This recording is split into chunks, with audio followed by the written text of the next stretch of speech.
Someone. It starts at 4, so you should be here by 3:45. Me arrives at 3:30 because I have to be early to being early.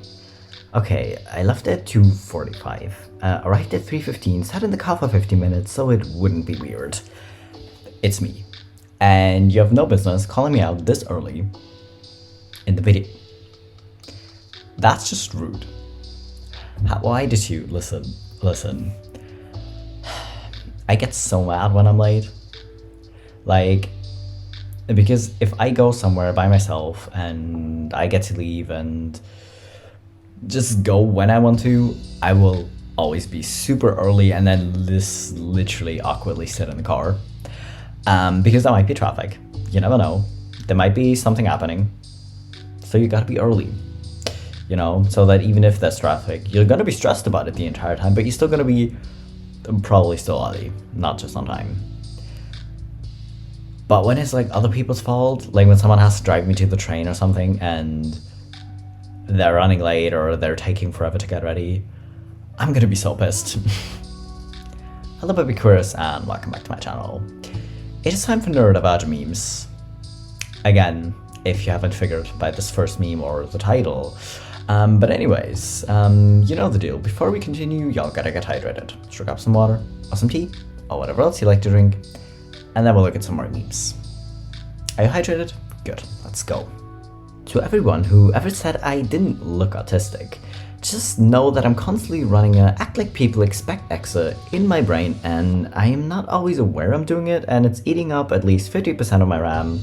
It's also the reason for a lot of CPU overheating. That's the thing. Unless someone literally is completely unmasked, you're probably not going to be able to tell, because most autistic people do actually mask. And then from the outside, it might just look like an ordinary person. They might seem a little shy or a little awkward. But a lot of people are just shy or awkward around people because they might have social anxiety or they're just not that much of a sociable person. Maybe they're just introverted. You don't know. And people might just assume you are just introverted or just kind of a laid back person because you don't talk that much. But just know that it looks incredibly different on the inside. Yeah. As an ADHD, I say, I'm sorry, I forgot, often. What I should really say is, I'm sorry, I remembered 7 times, but each time something immediately stole my focus and it fell out of my brain until this very moment when it was too late to do anything about it. Or you needed to do the thing and you were stressing about doing the thing, but you still couldn't do the thing, even though you know it's really important to do the thing. But you're still not doing it. Literally, I'm naturally very forgetful. Because I either remember and then immediately forget again because something else came up, or I literally just kind of forget until someone mentions it again. And both things happen. Just know that at work, if I say I forgot, or I'm sorry, I didn't remember to do it, just know there's a 50% chance that I did actually remember, I just didn't want to. If you work with me, you also didn't hear that part. Me, all day. Super sleepy. Me at 3 AM. Excited. Okay, let's focus on our special interests. Why are we like this?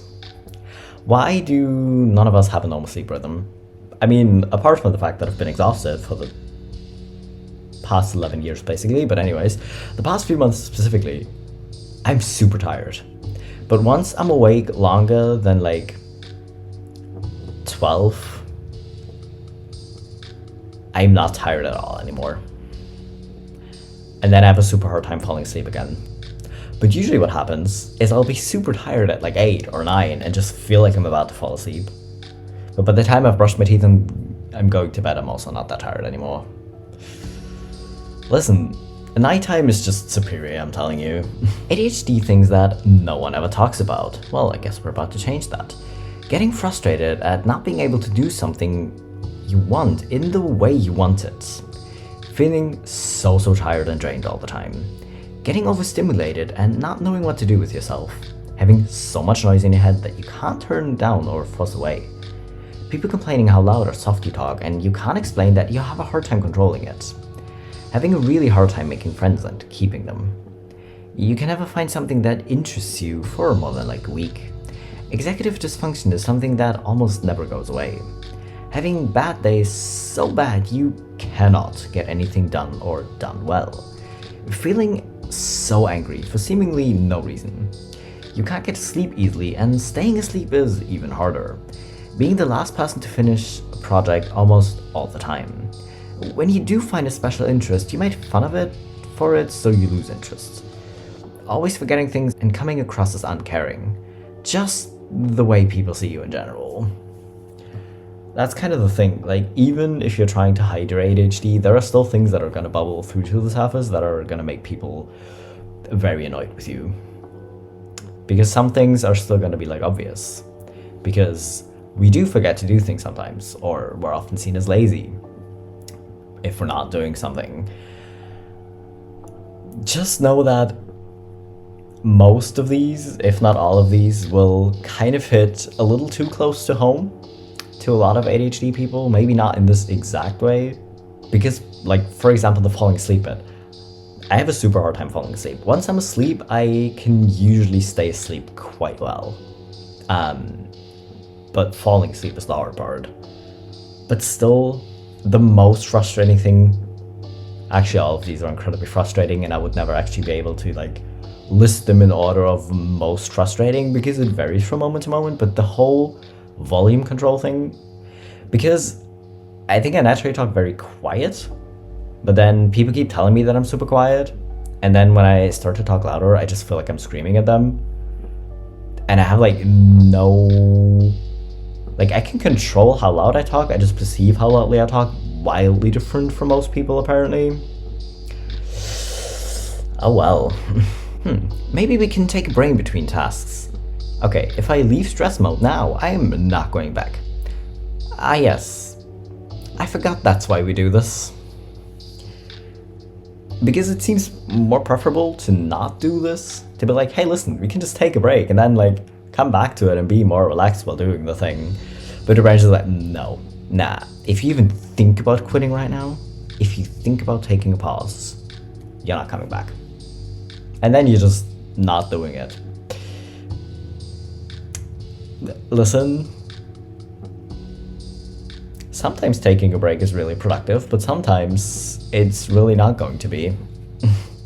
Autistic ADHD me waiting in line, quickly losing the will to carry on. I hate waiting in line, literally. Like the worst thing, probably, waiting in line at the grocery store checkout. Because the light is super bright and it's just hurting your eyes. And then you're getting headaches from it. It's way too entirely loud. It's way too full. People always stand way too close to you and you can just like feel them breathing into your neck basically. And it's, y'all. Like even neurotypicals don't like standing in lines, but it just hits so much harder, and in this case hitting harder isn't actually a good thing. When you spot someone you know, but you have zero energy for small talk. I feel like this might be one of the memes that also introverts are just gonna relate to, just be like, oh god, yes, I don't want to talk to people. Because fair if you're just introverted and don't really feel like talking to people, or you've socialized too much that day. It is literally the same thing, which is why I used to think I'm like, actually I thought I was like ambivert, because sometimes I was like really outgoing and was having a lot of fun, but most of the time I was just like, no, that's enough interacting. I know I've talked to you for like 2 seconds, but no, that's enough, I'm going now. How many autistic or ADHD people thought they were just introverted? Autistic me when someone touches me without warning. Don't do it. I mean, generally just don't do it. Like, I don't care if someone's autistic or not, why would you just like randomly touch people? That's kind of weird. Like, maybe I'm just German, because Germans generally aren't that big on touching it, but I feel like a lot of people are probably not gonna have like a big issue with it. They're gonna be like, well, you're just like touching my shoulder. Like I don't particularly wanted you to, but it's okay, I guess. They don't feel like their skin kind of itching and tingling and feel like they need to like scratch the feeling off, but then also have to scratch the second side because then both sides feel weird. You know, if you're here watching this video, you probably do know, actually, but you know, okay, I love hanging out in groups of 3 because then it can go non-verbal and they entertain each other while I look at the tree or something. Literally, yes. But also just friends who genuinely understand if you're just gonna zone out in the middle of a conversation or just not have the energy. Like, friends in general who understand are gonna be great, but your groups of 3 are perfect, or like uneven numbers in general. But if the group is too big, it's generally too loud, and it's also gonna be kind of overwhelming sometimes, you know? When it's morning and people are using words and expecting things from me. Also, this is probably just a big move for a lot of people.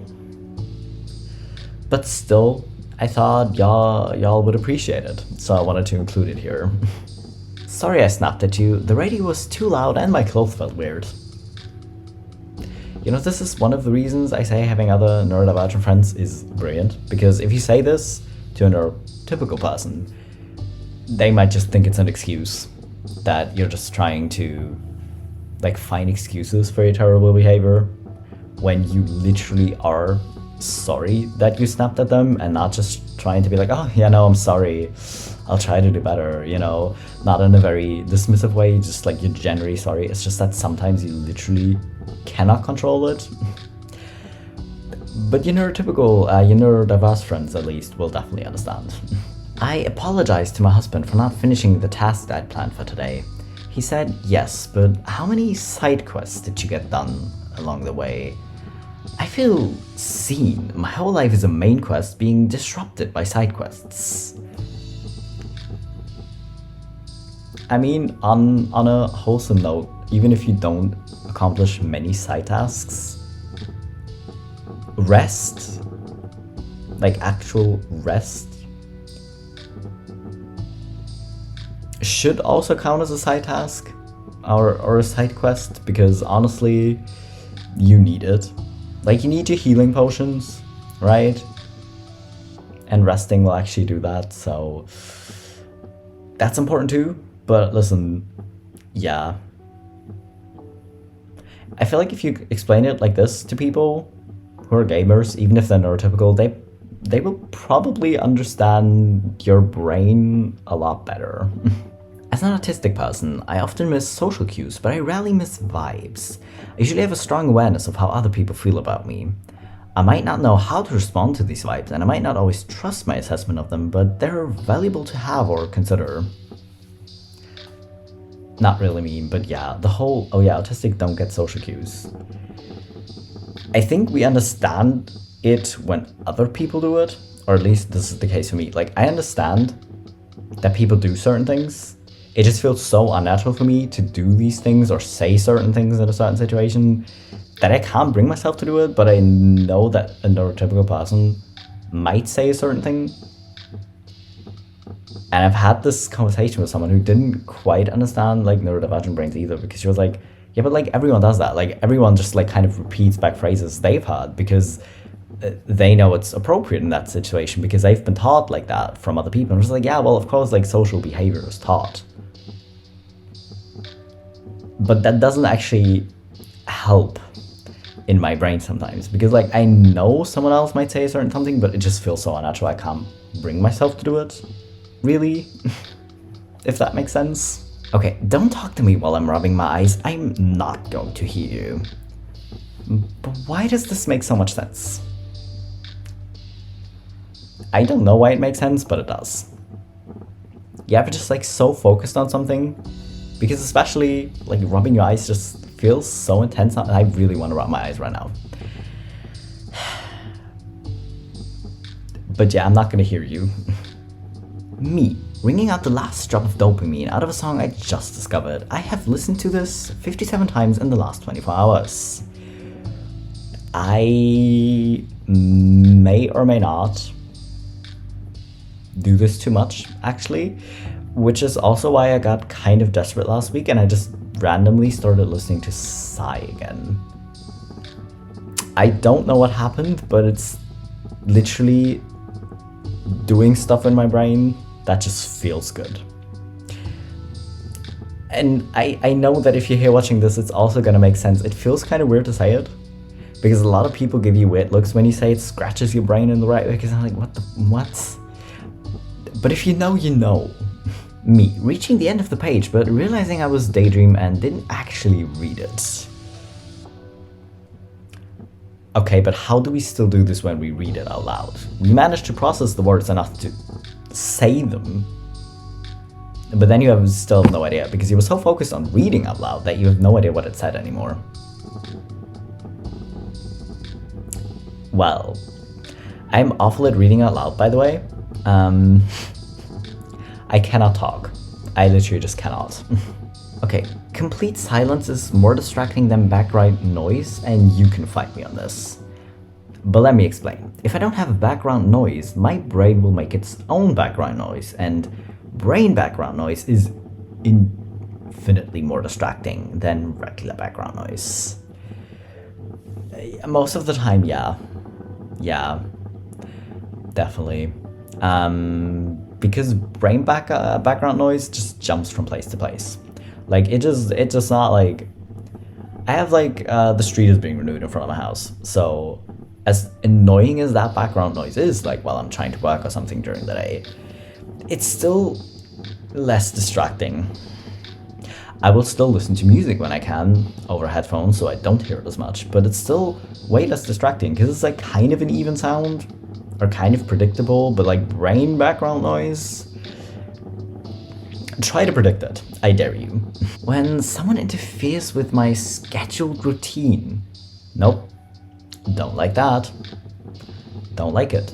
Listen, I have ADHD, I will disrupt my routine on a whim, because I know I had planned something to do, but in that moment, something else just might seem so much more important that, well, I guess, well, we're just doing that instead. So if I do it, it's okay. But if someone else is like, hey, I could really use your help right now. Can you please do this today? Or can you please, whatever. I hate it. That's not the mood. Okay, listen, if I don't know the parking situation, I am not going. And if I absolutely have to go, I will be stressed the entire way there, because I don't know how I'm gonna park. Listen, to this day, I don't fully understand how I managed to drive to Paris with a car. Well, not even like a car, just like a van from my old company. Because I knew I was gonna have so many issues parking, because you have this big ass van. Paris already has like no parking space. I don't know how I survived the drive there, but I kind of did, and I also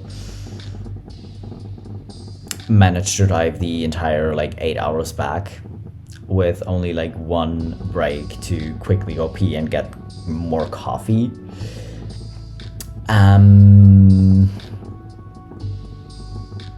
So other people still question it and say it was a dumb idea, but honestly, it went really well. But parking, nightmare. Autistics and ADHDers finally feeling somewhat regulated after exercising. Okay, this is kind of 50-50 for me, because a lot of times, yes. But sometimes you have those days when everything just feels overwhelming and everything feels too loud. And then going to the gym might still help, but it's maybe also just gonna make things so much worse. Because you can hear the background music, you can hear like everyone just like breathing, or the people just like moaning or groaning super loudly, or just like slamming weights and stuff. Sometimes this can backfire a bit if you go to a gym. But most of the time, exercising does actually really help. Autistic me, when people act out of character and don't stick to the script.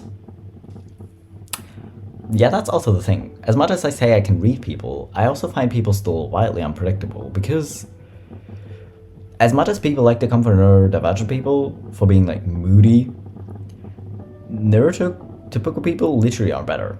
Literally. It's so weird, because So many of them will just turn into absolute assholes if they're in a bad mood and just like randomly start insulting like everyone and stuff like that. And that just seems so much worse somehow. So a lot of the time when I think I know how someone is going to react, they don't, and it's very confusing. Me in sensory overload, people just acting normal. That's the worst thing. That is literally the worst thing, because you know they're just like doing like normal people things. You know, they're just like having a conversation with someone. They're just typing on their keyboard, but you can't filter out any of the noise, so you just like hear everything all day, and you just like hear people talking, and you hear them from all across the room, and you just hear them like walking and slamming cups and like making slurping noises while drinking, and you just hear everything. And while you're aware it's like kind of normal things people do, it is so incredibly infuriating, and it's just gonna overstimulate you so much. That's the most frustrating part. Like, we know you're just like doing normal people things. You're not trying to get on our last nerve, but it still happens a lot. Me, feeling exhausted, drinks an energy drink. Still feeling exhausted, but now with a faster heart rate. Why?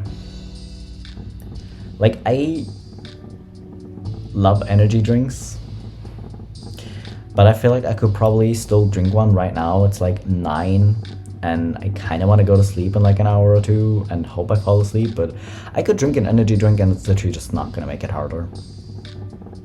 I'm not going to, because I think I only have ones with sugar, and sugar is kind of a different story, but caffeine, do your goddamn job. Do your goddamn job, come on. Meet me. I promise I won't spend any more money on my special interests. Brain, are you sure about that?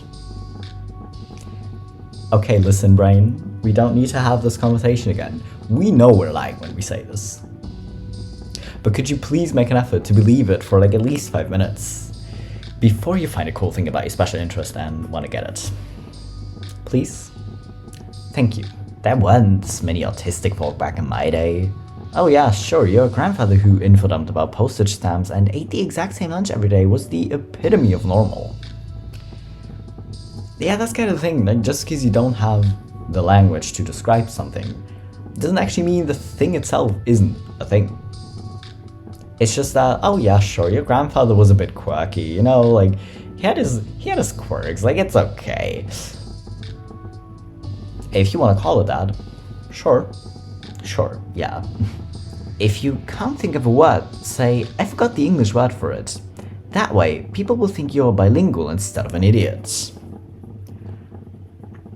But the worst thing is, like, am I technically bilingual? I don't know. Like, I am German. I speak English quite well. You know? And sometimes I forget words in both languages, and I'm trying to learn a third language, which it didn't actually make it worse, but it also hasn't helped. Go figure. But the thing is, like, if I forget just like the English or the German word, it's kind of fine, because like a lot of people might understand some English, or you know, so I can just like say the word in the other language and it might be fine. But then you forget both words and just like and you don't know how to describe it in that moment, because in that moment your brain just like so focused on remembering the word that you can't think of a description. Why? I know this also wasn't like neurodivergent specific, but it's just one of the memes that just hits differently. Gets diagnosed by a professional.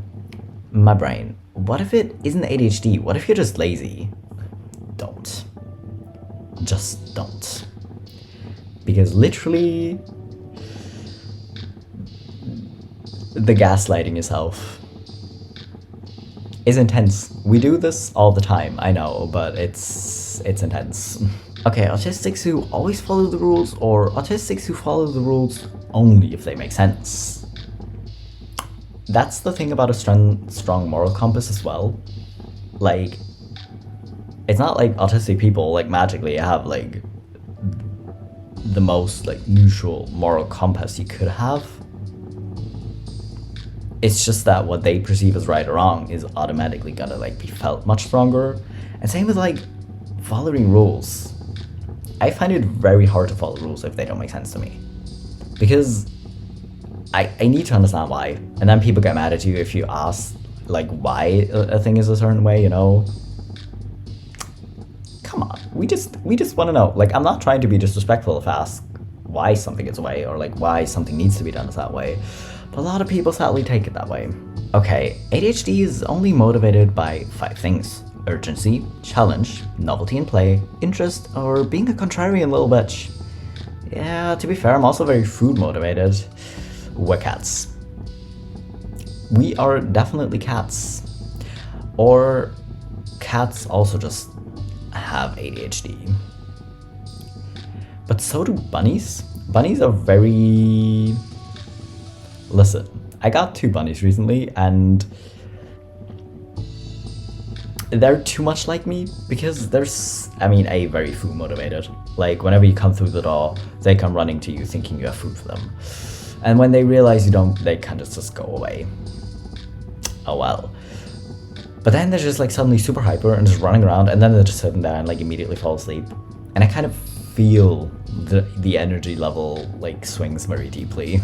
Me. I'm going to be so productive today. Also me, do cows have best friends? Listen, I feel like maybe your definition of being super productive is just wrong. If it doesn't include finding out if cows have best friends, because that's just cute. You know, a new sticker. Where should I put it? My laptop, my phone, water bottle, diary, sketchbook, wallet, outside my desk, my fridge. Yeah, no. And if you do stick it somewhere, you can never throw that thing away. Unfortunately, I did actually put some on my old desk, on my old laptop, and eventually I had to sell it. That was sad, because I removed them, but then they didn't stick anymore, obviously. I think I still kept the stickers, even though they're not actual stickers anymore, because they don't stick. Because yes, tracking service. As helpfully as possible, your order is out for delivery. It should arrive by 8 p.m. today. Me sitting by the door at 8:12 a.m. Package? Me opening my apartment door anytime I hear the outside door open despite it only being 10 a.m. Books? Envelope? Parcel? I hate it. I hated it even more in my old apartment where the doorbell sounded like absolute hell. It was way too loud and way too shrill. But still, yeah. I like the ones that say, oh yeah, some point between like 8 in the morning and 8 in the evening, and then they just like show up at 9. Because then at least it's only been an hour if you just sitting there like, was that a delivery van I hear? You know we all do it, come on. The ADHD urge to lie about why you didn't do something because my brain refused to start on it doesn't make sense to a lot of neurotypicals. Even saying, I'm so sorry, I completely forgot, sounds marginally better than I'm so sorry, I didn't completely forget, I actually completely remembered. I thought about it the whole time and it stressed me out so much my brain built an insurmountable wall around it. Yeah, that's kind of the thing. I mean, with time you kind of learn what to say so that neurotypicals hopefully won't get as mad if you didn't do something or if you did do something a certain way because of your like neurodivergence, I guess. It's not always gonna help somehow, but you're gonna get better at it, I guess. Anyways, that was all the memes for today. Some of them were just info posts or neurodivergent people ranting, which I just relate to, so I had to include it as well, obviously. But yeah, anyways, I hope you enjoyed it. I hope you're hydrated, because I kind of have a feeling most of y'all just got distracted again. Or you went to make your favorite drink and either got distracted on the way or then were so happy about your drink that you didn't find your way back here. But that's okay. I understand, I've been there. But anyways, I hope you're hydrated, and I'll see you in a couple of days.